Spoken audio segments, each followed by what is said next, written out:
Hi there everyone, my name's Simon, and in this video I'm going to be talking you through the various codes and conventions of magazine front covers.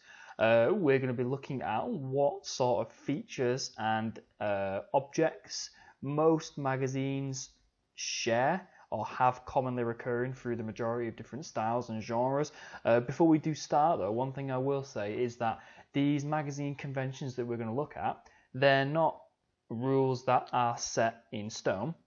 You will often find a lot of magazines that go against these different rules, ones that might necessarily challenge these conventions, but they're ones that are pretty common and very sort of easy to spot and easy to recognize, and ones that you'll find across a variety of different magazine genres. So you can see from this first slide here, you've got a copy of Vogue, a copy of Q, and a copy of 442. Now these are all magazines that are all different genres, but they do all have quite a lot that they have in common. Okay, there's a lot of recurring trends and features that appear across multiple different magazine genres, and that's what we're going to look at today. So the first thing we need to look at when we're looking at magazine front covers is the setup and the layout of magazines.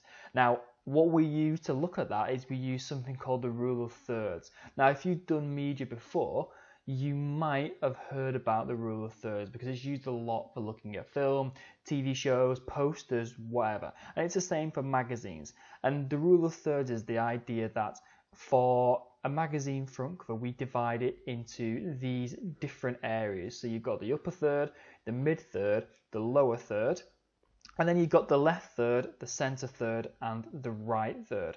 Now we use these different areas as a way of organizing a magazine front cover. Now for a magazine, the most important parts are probably the mid third and the upper third. The upper third is very important because that's where you'll find a lot of the key information about a magazine, with the most obvious one being the title or the masthead, which we'll move on to in a little bit. And the reason why you'll find a lot of information up in this upper third is purely and simply down to the fact that when you see magazines, most magazines you'll buy from a shop or a supermarket, something like that. And when they're stacked up in a shop, you can only see this upper third section here.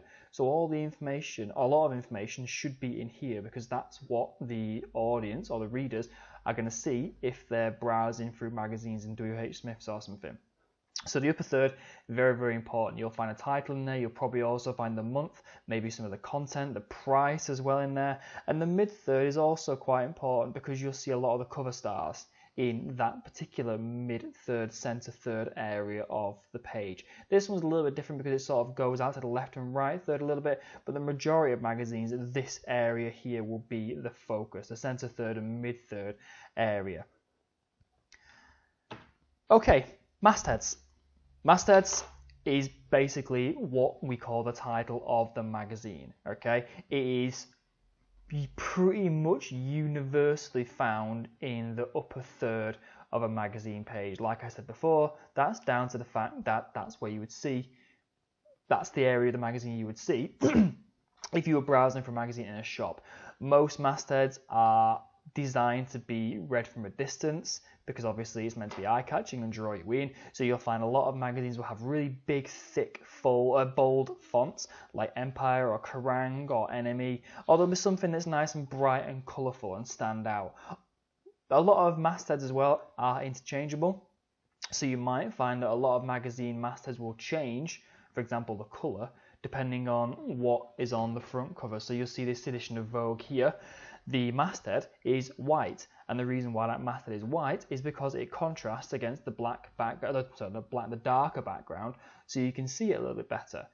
If the image that they had on the front cover was quite a bright image, it would be likely that the masthead would be a bit darker, so it stands out a bit better against the white background. So a lot of magazine mastheads are interchangeable. You might even find sometimes that a lot of mastheads will change colour depending on what is on the front cover. So say for example you might have a fashion magazine and the model is wearing a certain shade of pink, they might change that masthead to a certain shade of pink. But position wise, always in the upper third. If it's a particularly small masthead like GQ, it will be pushed over to the upper third, left third of the page as well, because obviously we read left to right, so it makes grammatical sense for it to be up in the upper third, left third of the page. Okay, so masthead's pretty simple. Masthead is the proper name for it, like you would get it comes from the masthead of a ship. Okay, so there's a few really famous examples of mastheads here. Quite a lot of things in similar in terms of the font sizes, the styles. Okay, we'll come back to fonts in a little bit. Okay, moving on to cover lines. Cover lines, pretty straightforward. It's the lines of text that you find on the front cover of the page, hence cover lines.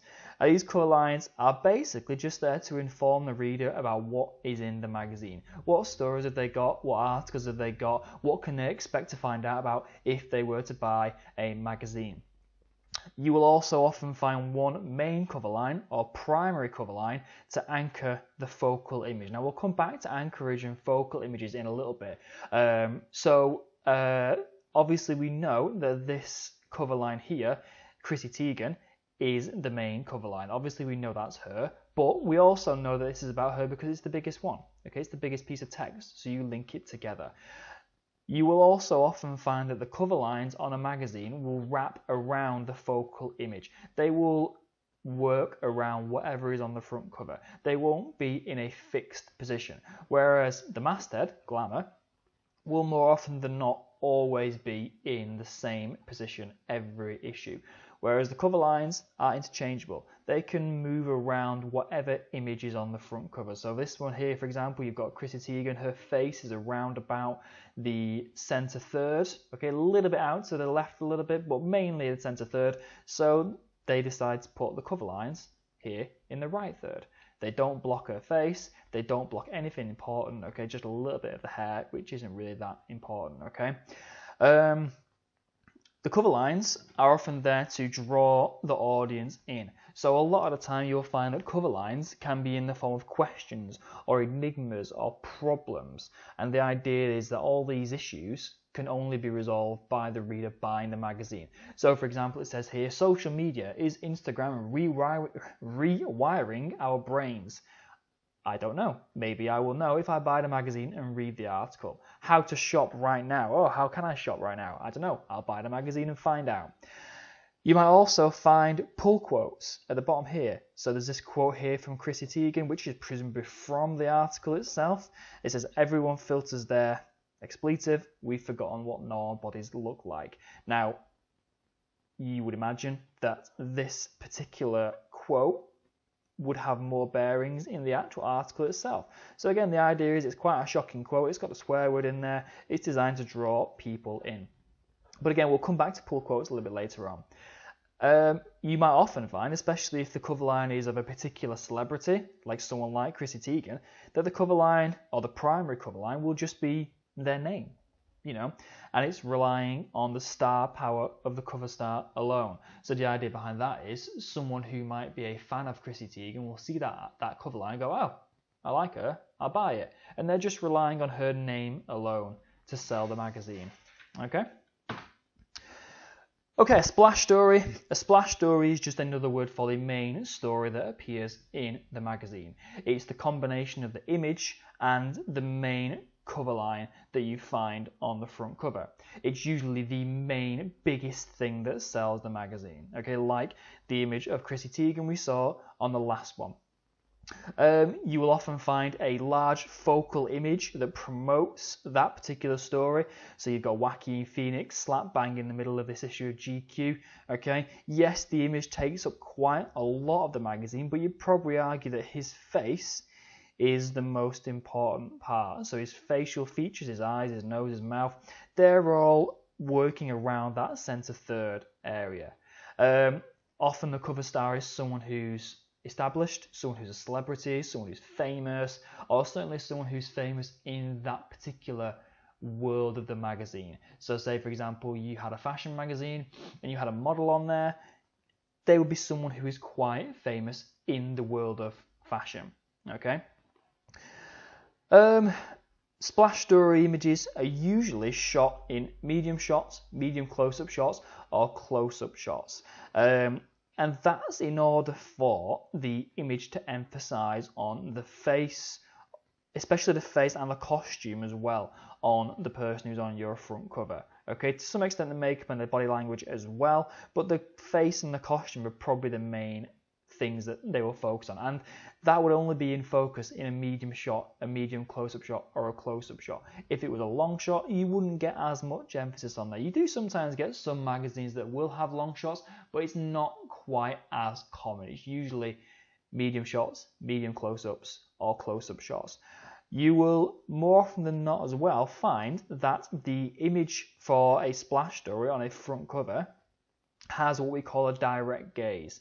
Now, a direct gaze is when the person, during the photo shoot, the model is looking directly at the camera, okay? And they're almost looking directly at us. It's kind of like those weird images where you see someone and it looks like their eyes are following you.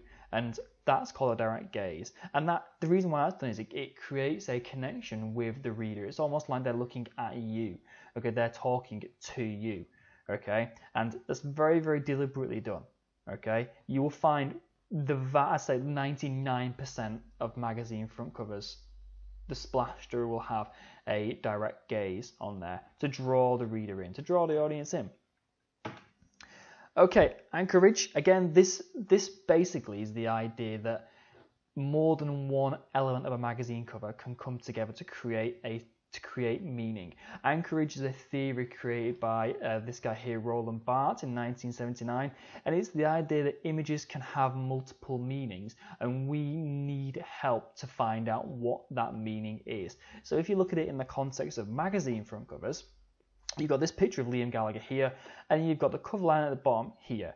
This cover line is essentially anchoring down the meaning of this image. So it says here, the second coming of Liam Gallagher. Okay, so obviously that there is there to tell us that this article is about Liam Gallagher. He's back. He's been away. Okay, he's back from the dead. Okay, maybe probably got a new album out or something like that. But we only know that because of this text here. This text anchors down the meaning of this image.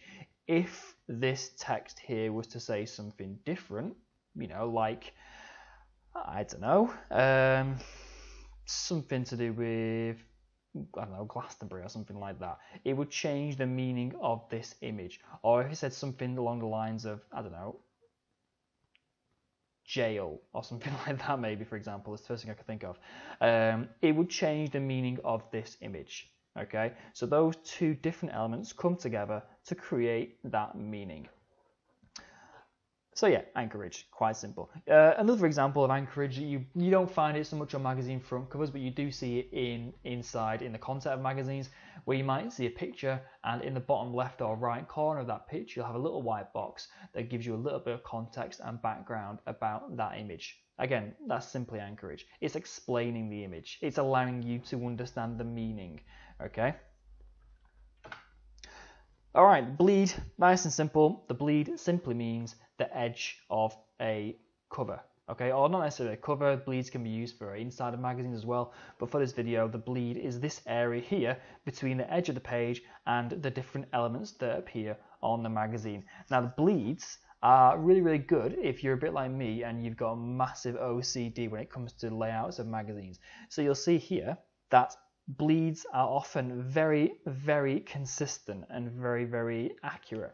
So you'll see here in this copy of Sight and Sound, right down the right hand side there, all the different cover lines and the masthead, they pretty much sit on the same line there. Same on the other side as well. You've got the Sight and Sound masthead right down to the cover lines, at the bottom there, where you've got a nice straight lines, okay? And the same here on 442 as well. You've got the header at the top there, which we'll come back to, the masthead and the cover lines. They all fit lovely, neatly in these lines. Okay, and this area here is called bleed. Okay, nice and straight, nice and simple. Okay, you'll also find as well that text, cover lines, that are on the right hand side of the page will sit flat against the right hand side of the page, and cover lines on the left will sit flat on the left like that. Okay. Okay, dateline, nice and simple, the date that appears underneath or above the masthead, okay, usually in the upper third here. So it says Vanity Fair, April 2020, loads of other examples there. You might often see the issue number on there as well, sometimes the price, but you will always see the date line around the upper third of the page, okay, especially in and around the masthead. Okay, sometimes below, sometimes above, but it'll always be around about here somewhere. Okay, nice and simple on that one. Okay, headers and footers. So basically, you see these a lot in music magazines, because music magazines have a lot of content in there, and they have a lot of content that is related to specific bands or artists. And headers and footers are basically cover lines, very short, very punchy cover lines that sit across the top or the bottom of a magazine. So you can see in this edition of Kerrang, you've got the header at the top that promotes posters from My Chemical Romance and something else that I don't know what that is as well. And then at the bottom here, you've got a few more bands that are appearing in this magazine. It's essentially just another way for magazines to promote how much content they've got on there. Okay, so nice, short, simple cover lines that sit across the top and sit across the bottom. Okay, nice and simple that one. Headers and footers. Okay, fonts. Now, there's 4 different types of fonts that you need to be aware of, and there isn't really any specific rules about what sort of fonts you can and can't use on the front cover of a magazine, because it all really depends on the actual magazine itself, to be honest. So you've got the first 2 fonts we can look at is sans serif and serif fonts.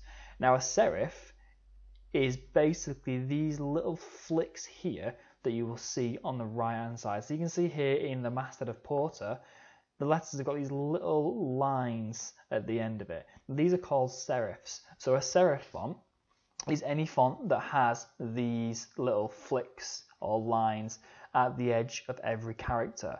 Okay, they're usually a bit more, traditionally they're designed for making it easy to read large quantities of text like books or newspapers or magazine articles, but they're also very, very classy, they're very stylish, they're very sophisticated, whereas a sans serif font is a font that does not have these little flicks, because sans is French for without. So sans serif means without serifs. So all these different fonts here, they don't have those flicks, therefore they are sans serif fonts. Okay, and you'll see this magazine here, Cosmopolitan, is absolutely chock-a-block with sans serif fonts all around the front cover. Okay. The other 2 fonts we're going to look at are display fonts and script fonts. Display fonts are, including the name really, it's fonts that are designed to be displayed. They're designed to be read from a distance, so you'll find a lot of mastheads are done in display fonts. They're usually quite bold, quite chunky, they're a little bit sort of like they give the impression that they're shouting. Okay, newspaper mastheads are often quite good for that as well, and fonts you might see on billboards. And the others are script fonts.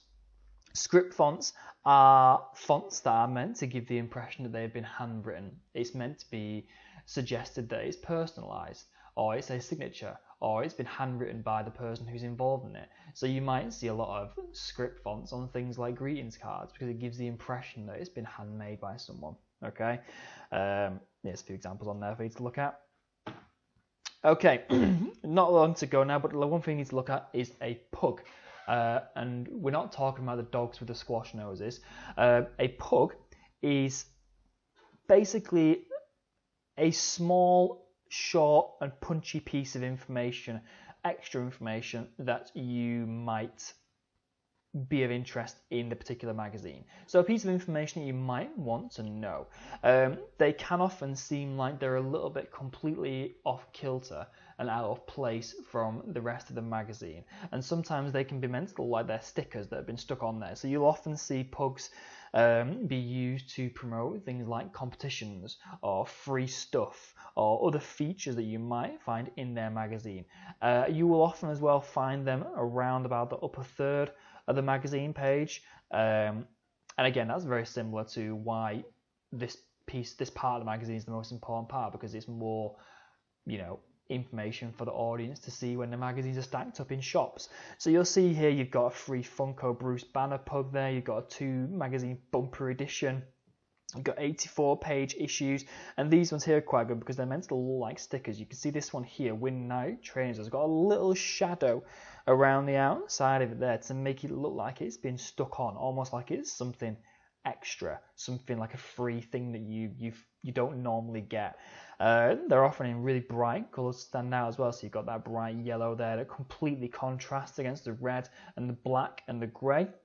You've got this one here, which is a horribly neon pink, bright yellow again there. Okay, this one's grey, but it contrasts the red quite nicely. So yeah, it's called a pug. I don't know why it's called a pug. Okay, it just is. Okay, strapline, very, very simple. It's a tagline to accompany the masthead, something that bigs up the magazine, okay, often done in a way that's quite boastful or exaggerating. So you've got the International Film Magazine here, you've got the world's greatest music magazine, which is from Q, Healthy Start here, the world's biggest movie magazine. So it's almost like a tagline you get for a film. Okay, it's designed to be encouraging, to make you want to buy the magazine, and obviously it tells you a little bit about the content of the magazine as well. So this one here tells you that it's not just a film magazine, it's an international film magazine. Okay, it's about world cinema, it's not just about, Hollywood or America or Britain. Nice and straightforward, that one. Okay, tags. Tags are words that you will pretty much always only really find them in this way on a magazine front cover or a newspaper front cover. So a tag is a word or a phrase sometimes, but more often than not a word that bigs up a story that is in this particular magazine. So the most obvious one is using the word exclusive in big letters here. So you see here you got exclusive interview with Virgil van Dijk. Okay, it's exclusive, it's nowhere else. You've also got things like brand new, sensational, shocking, plus, special, all that stuff. Okay, all new at the top of glamour there. Okay, all these things here that they're not particularly related to any specific content, but it makes the content more interesting. It makes the content more unique, more exclusive. Okay, especially the word exclusive, obviously. All right, final little bit now that you might want to know about, what you need to know about, is barcodes and pull quotes. We did chat a little bit about pull quotes at the start. But a pull quote is literally a quote that has been pulled from an article that is in that magazine, and usually they will dump it on the front page or front cover, to generate interest in that particular article. So you got one at the top here, Danny Alves, I want to play on 40. Taylor Swift, this feels like a new beginning. It feels unfinished. Sigourney Weaver remembers Ripley. And again, in a similar way how we spoke about how cover lines can be quite cryptic and quite enigmatic, pull quotes can be the same, okay? Taylor Swift, this feels like a new beginning. What feels like a new beginning? It feels unfinished. How are you going to finish it? Okay? And again, it's the idea of satisfying the reader's curiosity. Okay? They want to know what feels like a new beginning, so buy the magazine and you'll find out. Okay? Barcodes, nice and simple. Magazine barcodes are different than normal barcodes that you might find on the back of a packet of bread or something. Magazines will have 2 separate barcodes. So you can see here, you've got this big barcode here on the left-hand side, followed by a smaller barcode here with the number 12 written above it. Now this first barcode is for the actual magazine itself, and this smaller barcode is for the edition of that magazine. So you can see here, this barcode here has got number 12 on top of it. So we can look at that and think, okay, it's clearly the December edition. And it's a December there as well. Okay.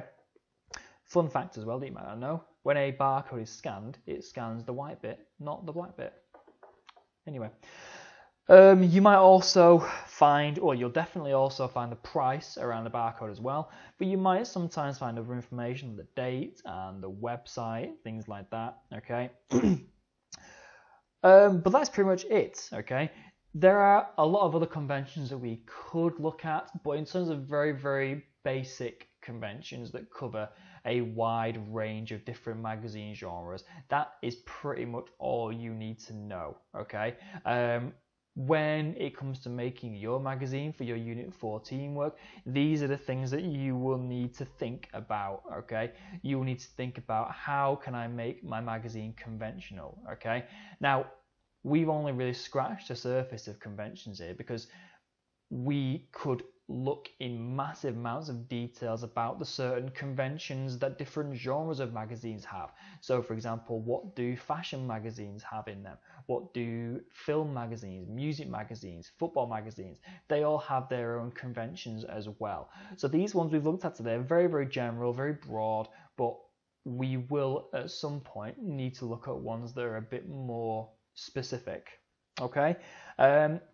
I hope that all made sense. If you've got any questions, you can email me or comment on the video or whatever. But other than that, that's pretty much it. So I'll see you later.